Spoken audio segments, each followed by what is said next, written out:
เดือดว่าสันงูอะไรงูอะไร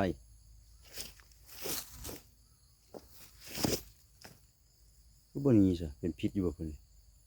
เป็นพิษไหมเข้าใจว่าเป็นพิษด้วยมันมีคนผม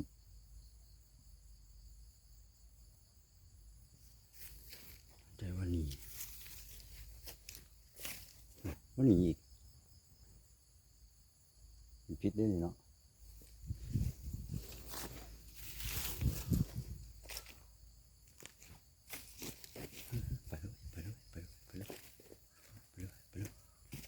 ไปลาดเลย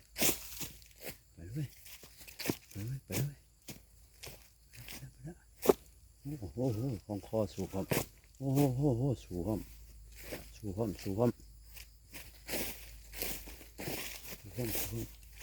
ให้กินเฉียดด้วยนี่ละ